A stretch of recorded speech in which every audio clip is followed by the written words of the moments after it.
Je crois deviner à qui appartiennent ces bois, bien que ce soit au village qu'il habite. Il ne me verra pas faire halte ici. Faire halte et observer ces bois que recouvrent les neiges. Mon pauvre cheval doit trouver cela singulier. Faire halte loin de toute maisonnée, entre les bois et un lac gelé. Au beau milieu de la plus sombre nuit de l'année, mon cheval tire sur son harnais, teinte les grelots. Il veut savoir si quelque chose ne tourne pas rond. Mais alors, seul lui répond le chuintement d'une brise et de ses duveteux flocons. Ces bois sont charmants, sombres et profonds. Mais j'ai des promesses à tenir, et des lieux à parcourir avant de dormir,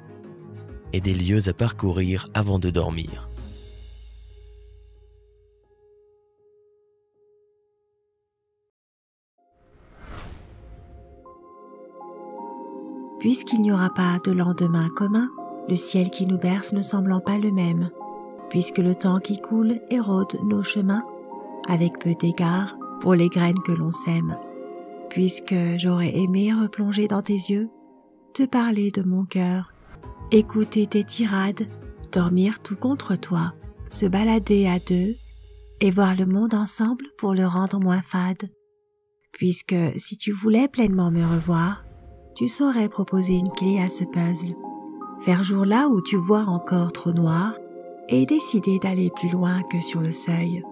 Puisqu'à toi je me suis peu à peu dévoilée, puisque j'ai confronté tes troubles réticences, je raye en moi l'envie sourde de te retrouver, car je me dois de faire preuve de clairvoyance. 2 routes divergeaient dans un bois jaune.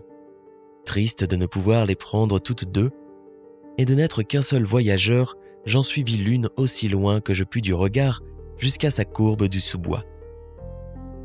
Puis je pris l'autre, qui me parut aussi belle, offrant peut-être l'avantage d'une herbe qu'on pouvait fouler. Bien qu'en ce lieu vraiment l'état fût le même, et que ce matin-là elles fussent pareilles. Toutes deux sous des feuilles qu'aucun pas n'avait noircies. Oh, je gardai pour une autre fois la première, mais comme je savais qu'à la route s'ajoutent les routes, je doutais de ne jamais revenir. Je compterai ceci en soupirant, d'ici des siècles quelque part. 2 routes divergeaient dans un bois, quant à moi, j'ai suivi la moins fréquentée, et c'est cela qui changea tout.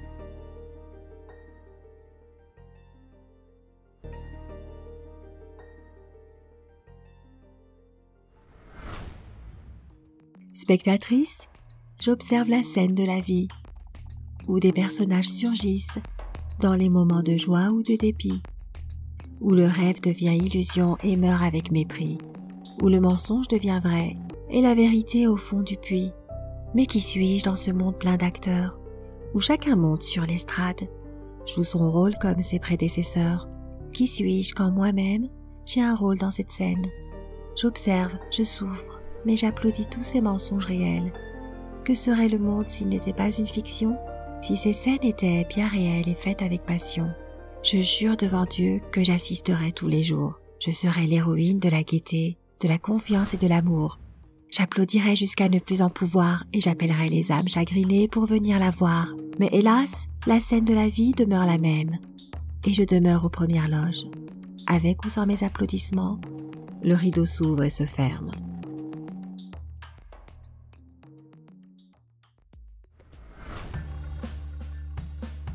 Lorsque dans l'espace tout s'éteint, ma mémoire ranime la chaleur de ton corps immobile et ton sourire divin. Ma tendresse aux yeux verts, mon élixir dans mes enfers. Reviens, ô ma mère. Je saurai t'accueillir, en faisant de ta présence la raison de mon existence. Et mon suprême divertissement, lorsque dans mon être se déploie le chagrin et de ténèbres colorent mes jours, je redeviens l'enfant d'hier, sourd au silence du cimetière que tu prendras par la main.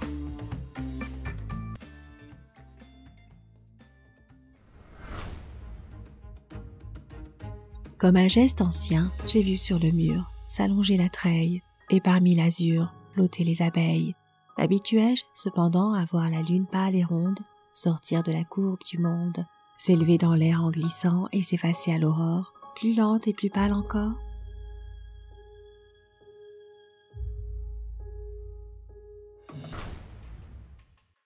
Dans 10 ans d'ici seulement, vous serez un peu moins cruel. C'est long à parler franchement. L'amour viendra probablement donner à l'horloge un coup d'aile. Votre beauté nous ensorcelle. Prenez-y garde cependant. On n'apprend plus d'une nouvelle en 10 ans. Quand ce temps viendra, d'un amant, je serai le parfait modèle. Trop bête pour être inconstant et trop laid pour être infidèle. Mais vous serez encore trop belle.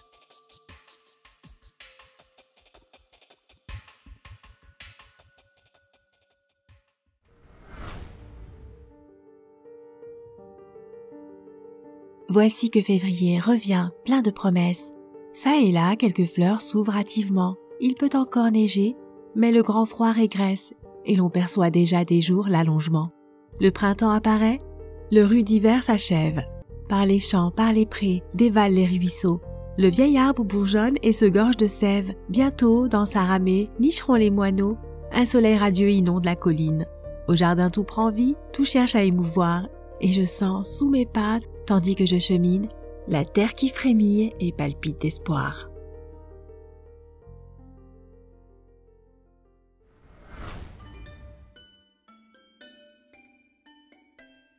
Un matin, nous partons, le cerveau plein de flammes, le cœur gros de rancune et de désirs amers.